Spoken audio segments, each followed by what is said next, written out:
Welcome back to another episode of Ingrid's World. My name is Ingrid Paris Hicklin. I am the host and executive producer of the television show. On this show, meet Sharon J. Stone, president of the National Coalition of 100 Black Women Incorporated, Prince William County chapter.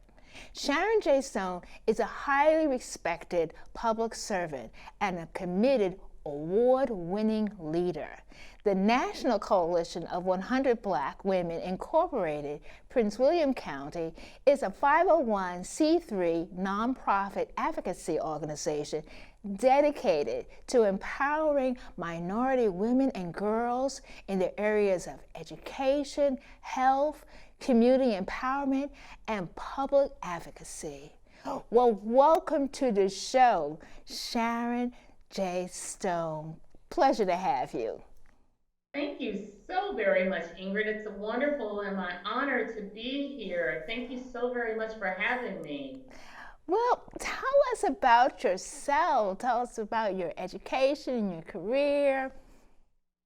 Okay, well, I am just a young lady from Arkansas, and I've have a degree in public, a master's in health education, healthcare administration, and I've been working for the federal government for over 40 years now, in strategic planning.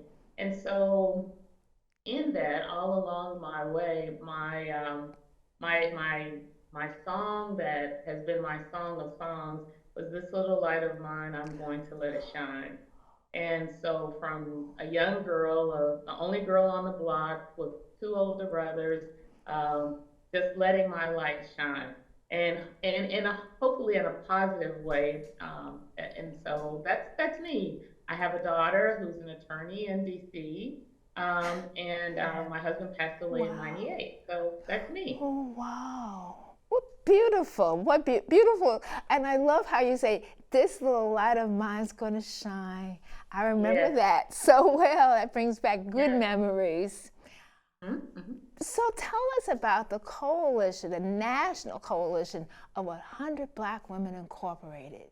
What is the So the history? National Coalition of 100 Black Women, we are an advocacy organization who we advocate on behalf of Black women and girls to promote leadership and gender equity in the areas of health, education, and economic empowerment, so that we may one day live in a world where there are no socioeconomic inequities.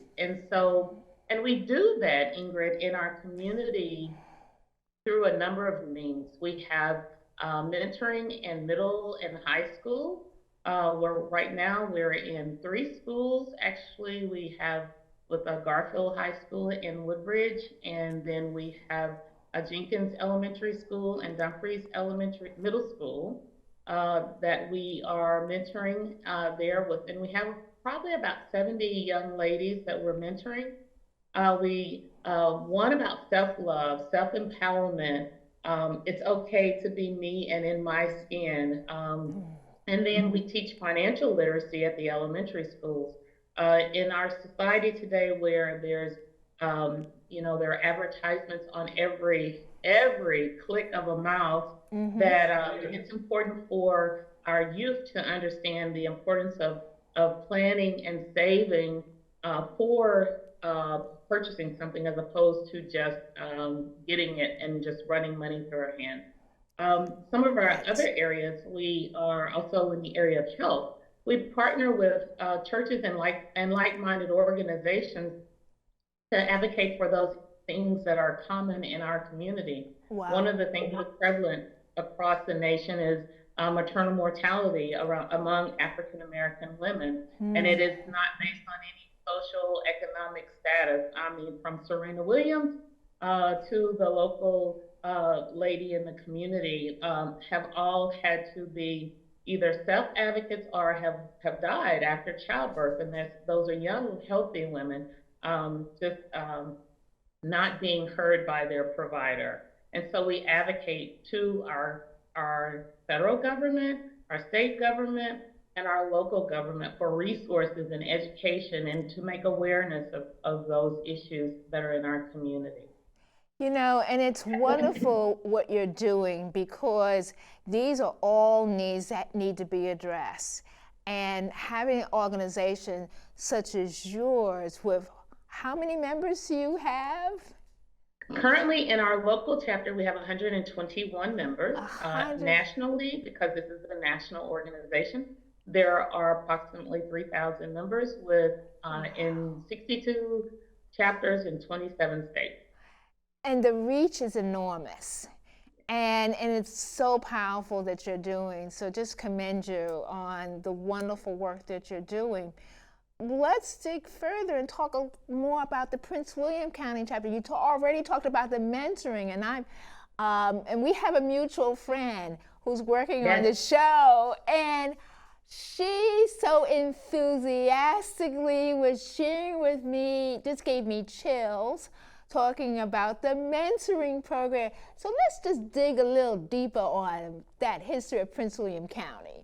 Yes, that is wonderful, and I'm so excited. Mr. Evelyn Kershaw is one of our coalition members in the secondary mentoring program, which is at Garfield High School, Unlimited Possibilities, and they have brought in Black professionals from engineers to judges to talk with the young ladies about the possibility, the unlimited possibility, if you're willing to apply yourself to achieve these things. And sometimes it takes just seeing someone who looks like me to kind of make me realize that it's possible. You know, if you never see anyone in those roles that look like you know, from a female to an African American female, then you may never think that it's attainable.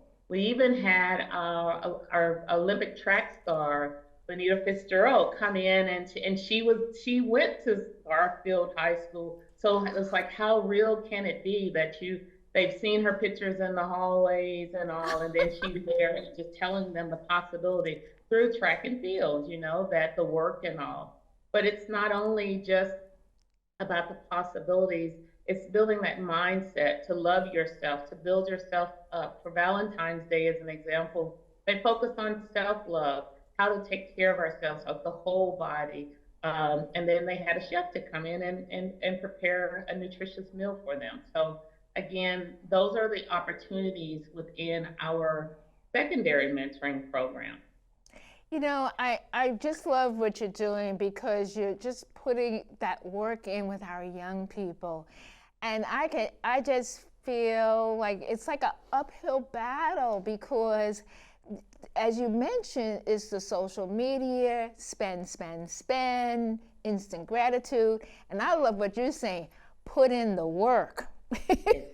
Exactly. Because we know that nothing in this life we're having is going to be easy. And sometimes when we see celebrities on television, we see the end product of many years of labor and toil, and our young adults think that, oh, well, if they have it, I can do it, or it comes that easy. But in our mentoring, we just make it a little bit more realistic. And even in our elementary school with the financial literacy, talking about the importance of not just saving, but the impact of a financial score, a credit score. You know, if you get in a credit hole, bad credit, it impacts whether you can get a job, you know, whether you can buy a home, all of those other things are down the road. So it's if you start early, valuing and respecting the power of money and think about wealth as opposed to spending, that's just a completely different mindset. So, I mean, hearing that is just so important. So, my next question is, what was the impact of the pandemic on the activities of the coalition?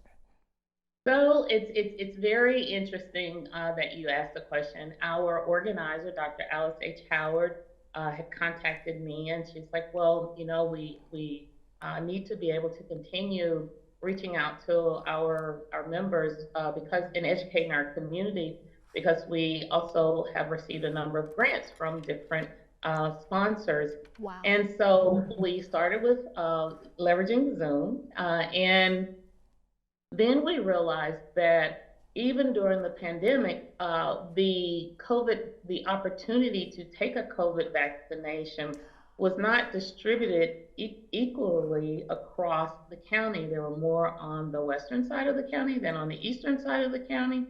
And so we advocated to the Virginia uh, Department of Health and to the governor's office, working in collaboration with one of our partner churches, to have those vaccinations brought to our community, understanding the importance of the Black church in our community. You know, the Yes. history, that's where information was shared in our Yes. community over the years, and that if the church was advocating for the vaccination, that more African Americans would come out. At that time, although Blacks in Prince William County were over 22% of the population, less than 12% had been vaccinated. So within a couple of weeks of us working with the state, those vaccinations, one was at First Mount Zion Baptist Church with Dr. Luki Torian, and Wow. we had over 2,000 individuals come out for just 2 visits of Wait a vaccinations, and minute. then that just propelled. Wait a minute. Let me make sure I get this correct. 2 visits?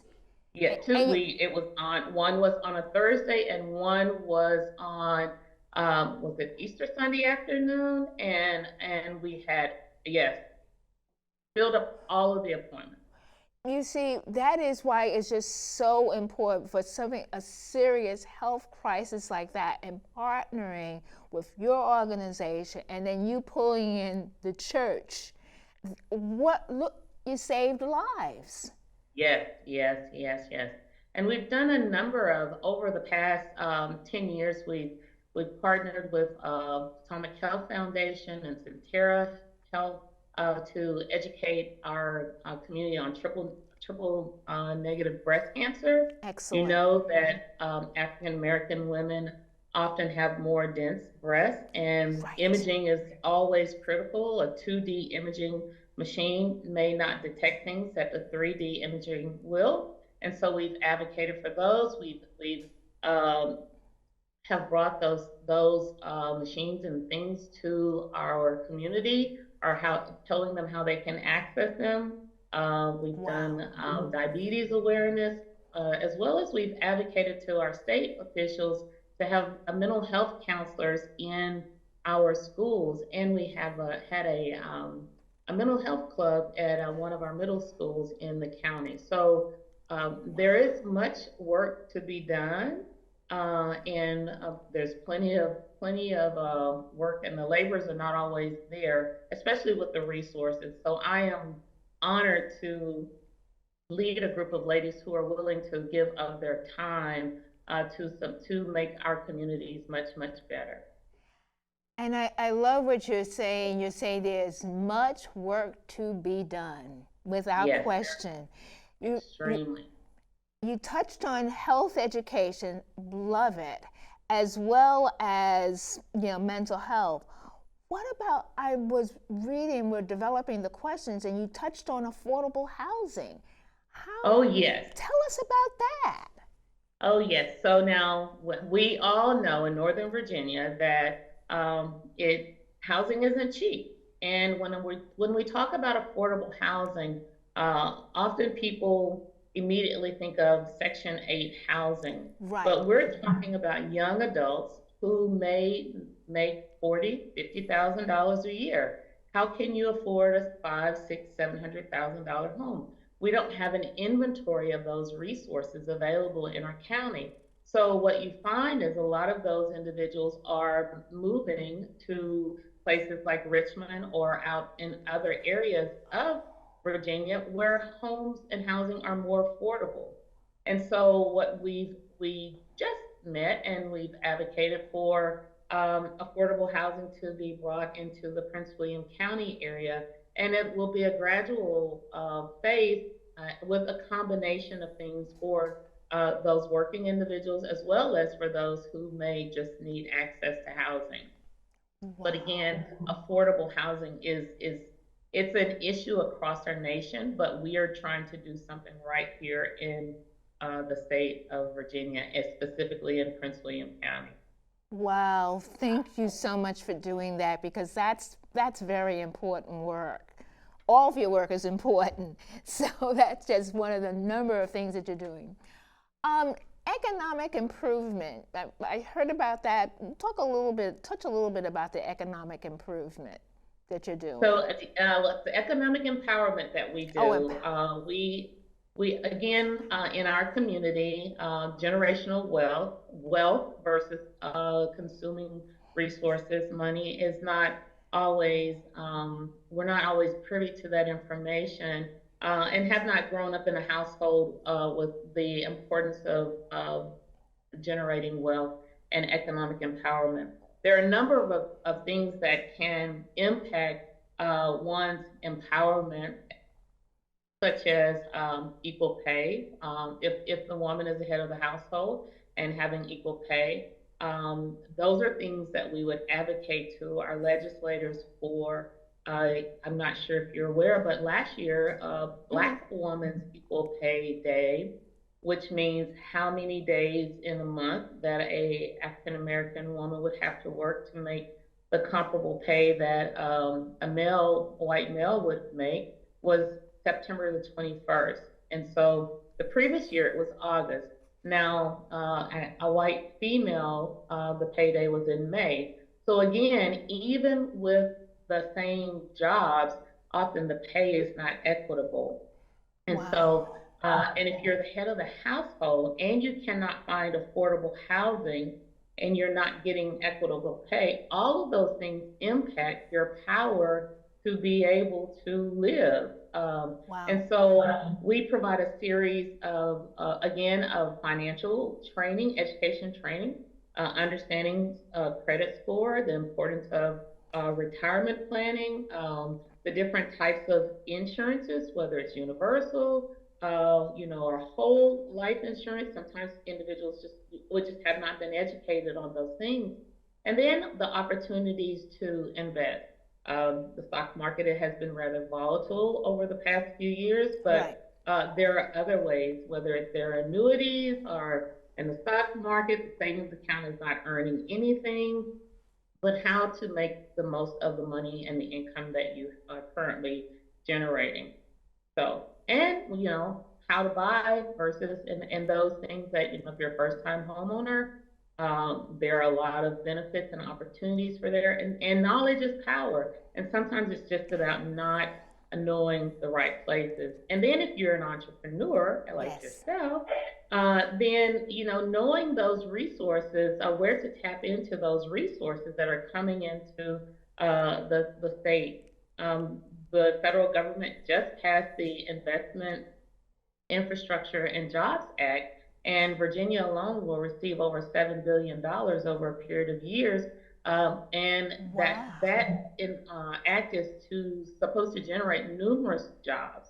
But if those jobs are in areas with information technology and our workforce or our community has not kept up with those job skills, then they will be left Wow. behind again. Or if our entrepreneurs, our small and minority owned businesses, are not aware of those grants and that are coming into the state, into the community, they would not know how to leverage those to even enter into those business investments. So again, just want educating, and that's how we empower people. No handouts, just empowering them with the information and how to get a foot in the door. And that is so powerful. You have a lot of different programs, and I guess we only have about 5 minutes.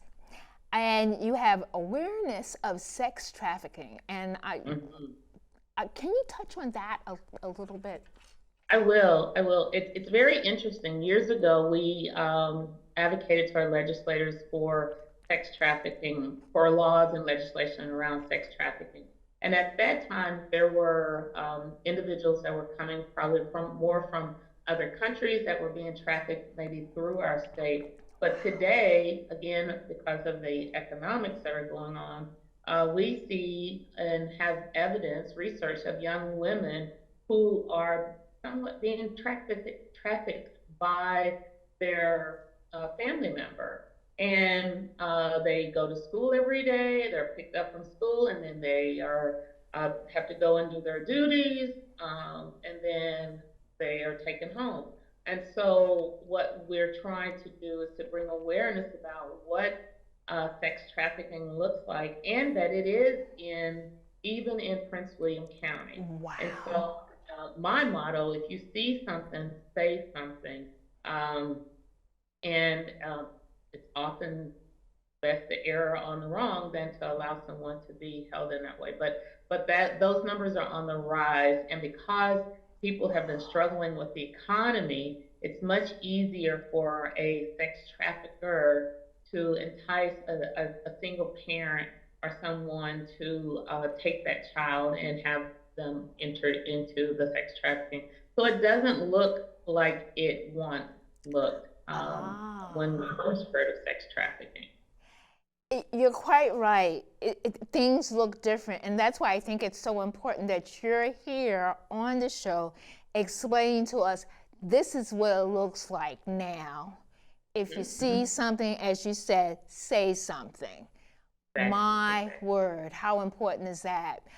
You also have another R&R club, rest and restorative, club. What is that? So that's okay. That's our mental health club. Wanted to again to take the stigma, the negative stigma away from mental health challenges that we all experience at some point in time in our lives. I mean, if you live long enough, you'll have that, whether it's through the loss of a person, some traumatic thing. I mean, if we and so what we did was we worked with the schools, and we were able to have a club in one of the middle schools, and to take away that negative stigma. And so instead of Nice. going to the drama club, they were going to the rap club, which was the restorative and prevention, and understanding how to deal with those challenges that may come up in a young person's life. The frustration from homework, not fitting in with the peers at your school, maybe not dressed the same as everyone else. We don't know what the home life is like. Are they living homeless, meaning that sleeping on someone's sofa, not actually a bedroom and things. So all of those things, but how to uh, Wow. to take care of themselves from a mental perspective. And if you are feeling um, anxious or overwhelmed, how to decompress and then to seek help. Wow. Sometimes in without the proper appropriate tools to be able to um, ask for help, people may lash out, and so that's not what we want. We want to enable them to be able to seek help. And so we had the club and after school, and there were about 40 children who had signed up. It was volunteer, and everyone could join and just to talk. And the importance of a physical activity also for the mind and to relieve the stress. All of those little nuggets that help us to go through the daily challenges. It's pretty wonderful what you're doing. We're showing a couple of pictures about the work that you're doing. I believe we have photos of Get Out the Vote. Um, that's one. And then you also received an award. So you all really, you do, I like to say you do everything. Well, not everything, but we do in those areas of health, education, and economic empowerment, and advocating for legislation around those things. And Mm. so sometimes it looks like we're doing everything because if you think about it, economic empowerment, as I talked about it goes across many layers, from housing to what you even can access in education and mental stress and all of that. All of this is enabled with a vote. Some people feel that their vote doesn't count anymore. And an American, we have a constitutional right to be able to vote. And a no vote is a vote for what you don't want to have, because when you give away your power, you are like allowing others to choose for you. So we are in the community to educate them on the importance of voting.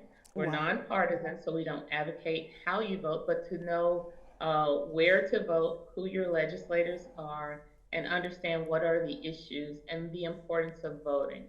And so that is key. And as the state has redistricted, it's even more critical that individuals check to see, who's my legislator and what's my district well before the polls show up.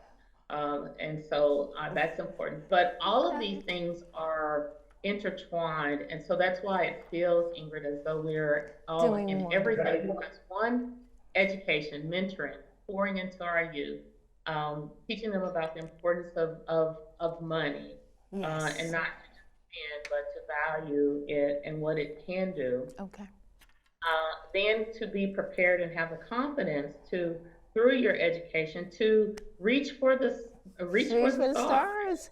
Okay, Sharon, you are wonderful. You're going to have to come back and be on Ingrid's World again. Thank you so much for being on the show and discussing the amazing work of the National Coalition of 100 Black Women Incorporated, Prince William County Chapter. My inspirational quote is from Harriet Tubman. Every great dream begins with a dreamer. Always remember, you have within you the strength, the patience, and the passion to reach for the stars to change the world. I hope you enjoyed the show as much as I did in producing it. Thank you for watching. Connect with me on Facebook at Ingrid's World and follow the show Ingrid's World VA in Twitter and Instagram. Never miss an episode of Ingrid's World because the show is on Ingrid's World LLC YouTube channel and ingridsworld.org. And ask yourself this question: how am I making this a better world? Thanks for watching.